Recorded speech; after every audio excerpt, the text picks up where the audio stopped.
Yo, selamat datang di channel baru. Belum kita mulai, langkah baiknya Anda mendukung saya dengan cara subscribe channel ini agar saya lebih bersemangat dan tak putus asa dalam membuat konten. Pada kesempatan kali ini, saya akan melanjutkan alur cerita light novel Densetsuta Raken Desita volume 9 part 1. Tanpa berlama-lama, langsung saja kita mulai.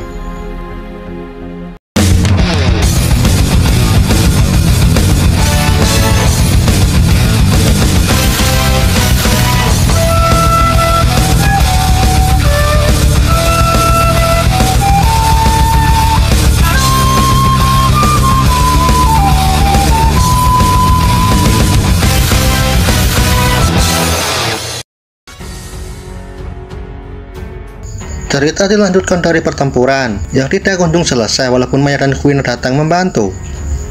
Di dalam pertempuran, Maya melepas jubahnya dan mengangkat tangannya ke arah langit. Melihat itu, mata Fran dipenuhi bintang-bintang karena merasa bahwa Maya akan menunjukkan teknik yang luar biasa. Namun saat mengetahui seketika, Fran memasang wajah bodoh dan bergumam, "Oh, ternyata hanya ingin terlihat keren." Maya terus mengoceh dan menunjukkan pose andalan, lalu tercipta sebuah ledakan di belakangnya. Kemudian Maya berteriak dan mengaku sebagai putri tertua Raja Binatang Buas, Brigit Narasima, dan dirinya, Nemaya Narasima. Kuina juga memperkenalkan diri sebagai seorang pelayan dan bercerita tentang dirinya. Dulu, Kuina berada di kerajaan mulai dari umur 2 tahun hingga menjadi pelayan Maya sampai saat ini. Perjalanan mereka dimulai dari penaklukan dungeon rank E sampai Maya berevolusi dari kucing merah menjadi singa api emas. Beberapa bulan kemudian, Kerajaan Basari mendeklarasikan perang sebagai anti-Beastman. Dan pada saat itu, Brigit melarang putrinya untuk keluar kota. Namun agar Maya bisa bebas, Kuina menawarkan rencana dengan membuat salinan tubuh ganda Maya dengan penampilan berbeda yang sekarang disebut Nemaya Narasima. Dan dengan itu, Maya dan Kuina melakukan petualangan barunya hingga Kuina mendengar ada gadis kucing hitam yang sangat kuat. Kuina berharap Maya bisa berteman dengan Fran. Akan tetapi, baru juga bertemu, Fran dan Maya langsung bertarung. Setelah bertarung dan Maya mengakui kekalahannya, mereka pun berpisah. Beberapa hari kemudian di sebuah tanah lapang, Maya benar-benar bosan dengan situasi saat ini. Namun pada saat itulah, Maya segera bangkit penuh semangat saat Kuina mengatakan, "Kita bisa menemui Fran yang saat ini berada di desa kucing hitam." Mereka pun pergi untuk menemui Fran. Ketika sampai di desa kambing hijau, mereka melihat kepanikan orang-orang yang siap berperang. Karena penasaran, Maya menanyakan kepada Marquis apa yang sedang terjadi. Marquis memberitahu bahwa para iblis menyerang dari utara. Dan entah bagaimana, putri petir hitam dan petualang kuat lainnya jadi terlibat dan serang utusan kerajaan Basari. Terlebih lagi, para pengintai memberitahuku ada banyak gerombolan para iblis yang sedang bertarung dengan Fran Nurusi seorang diri.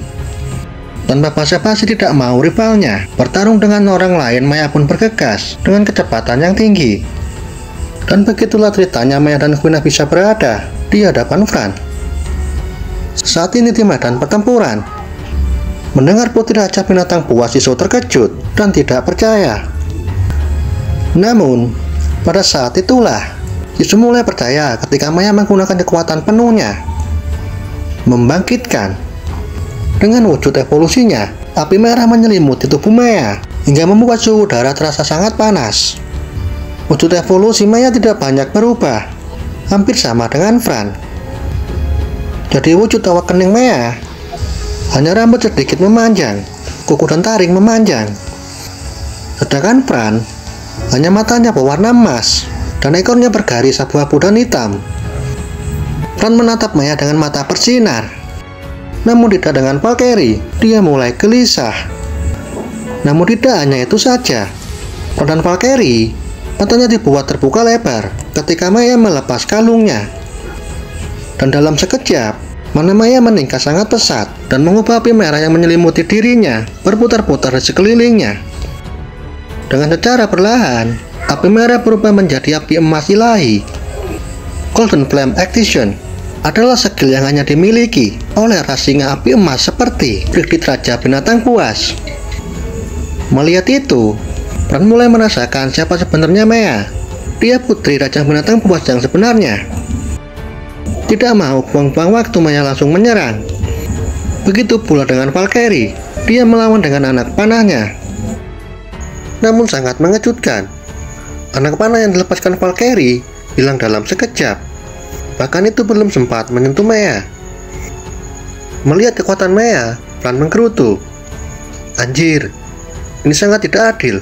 Pertahanan Maya sangat kuat. Namun, Sisu membenarkan.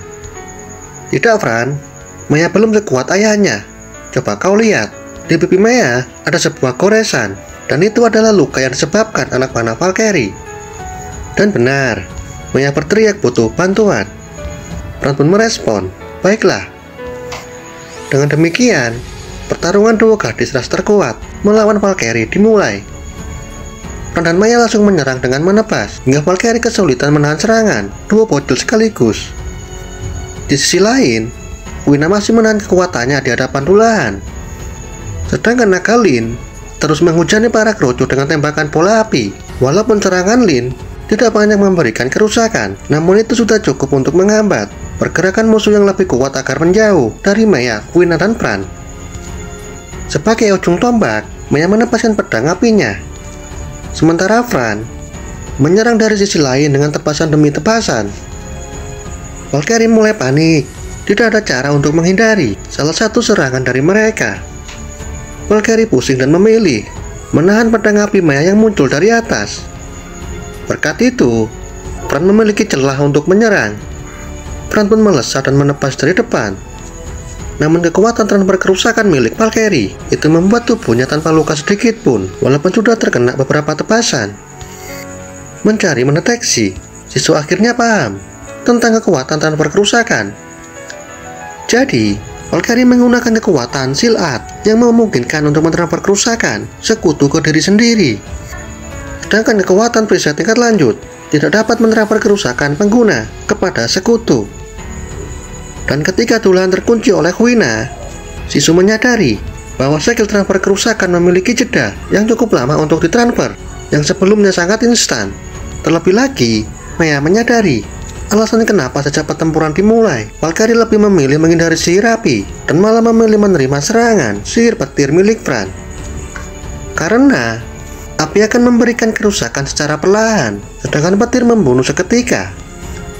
Jadi, walaupun Valkyrie mentransfer kerusakan, api akan terus membakar Valkyrie dan terus-menerus menciptakan luka. Namun ketika terkena pembunuh instan, itu sama sekali tidak berefek kepada Valkyrie. Karena yang mati salah satu dari sekutunya. Dan begitulah pendapat Maya tentang skill transfer kerusakan. Di dalam pertempuran, Valkyrie benar-benar dibuat marah oleh Fran yang terus-terusan memuji Maya sangat cerdas, bisa memahami kelemahan skill transfer kerusakan sambil menghindari serangan Valkyrie. Namun itu juga ada keuntungannya. Serangan Valkyrie menjadi tidak teratur ketika diremehkan. Alhasil, Fran berhasil memotong lengan Valkyrie. Begitu pula dengan Maya, dia menepaskan pedang apinya hingga Valkyrie terbakar. Namun entah bagaimana, Valkyrie masih hidup walaupun terbakar dan menatap mereka penuh kebencian. Kemudian, Fran meminta Valkyrie untuk memberitahu tentang Murelia, pemimpin mereka. Setelah berpikir, akhirnya Valkyrie menunjukkan sebuah tombak hitam legam di tangannya yang dipenuhi mana warna hitam pekat. Begitu merasakan mana tersebut, Fran teringat dengan manusia setengah iblis, Linfo dan Terakel. Tak lama kemudian, Sisu merasakan peningkatan mana iblis dari tombak Valkyrie. Saat mencoba memberitahu Fran untuk segera membunuh Valkyrie, namun semua sudah terlambat. Dan pada saat itulah, Valkyrie berteriak dengan berkata bahwa aku dan habiskan seluruh jiwaku. Dengan itu, Valkyrie berubah wujud menjadi sosok yang sangat mengerikan, padahal sebelumnya sangat cantik.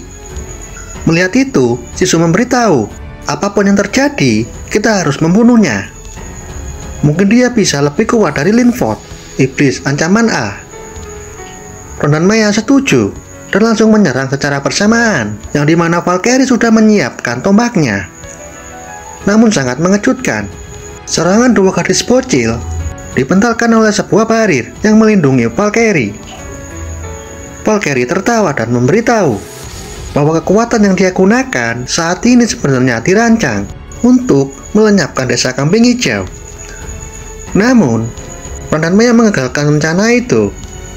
Bagi Valkyrie tidak masalah, semua rencananya gagal. Yang terpenting, Valkyrie bisa membunuh dua iblis bersamanya. Sisu mengidentifikasi status Valkyrie saat ini berubah. Nama setengah iblis, gelar budak dewa jahat. Dan yang terburuk, Valkyrie saat ini memiliki akses ke dimensi. Sisu tidak tahu apa yang membuat Valkyrie menjadi seperti ini, dan apapun yang berhubungan dengan dewa jahat sulit ditebak. Dan yang pasti, Valkyrie saat ini sangat berbahaya. Di pertempuran, Valkyrie mulai merapal mantra. Batu iblis ambil jiwaku dan hancurkan semua di hadapan mataku. Valkyrie melengkungkan punggungnya, lalu mana hitam keluar darinya. Merasakan bahaya, Fran dan Maya seketika melompat mundur sambil menembakkan sihir api dan petir. Namun sayang, serangan mereka digagalkan oleh barir yang melindunginya. Valkyrie membalas serangan dengan tombaknya dan mengenai Maya hingga terlempar. Fran menyerang dan berhasil menebas punggung Valkyrie. Namun luka yang diciptakan Fran kembali pulih sepenuhnya, bahkan Valkyrie tidak merasakan rasa sakit sama sekali. Maya membalas serangan dengan menebas kaki Valkyrie hingga terbakar dan hancur. Namun lagi dan lagi beregenerasi. Maya menggerutu, anjir, kalau terus begini dia tidak terkalahkan. Kemudian Maya meminta Fran untuk menahan Valkyrie untuk memberi waktu Maya menyiapkan serangan terkuatnya. Dan kita lanjut di video selanjutnya. Terima kasih sudah menonton.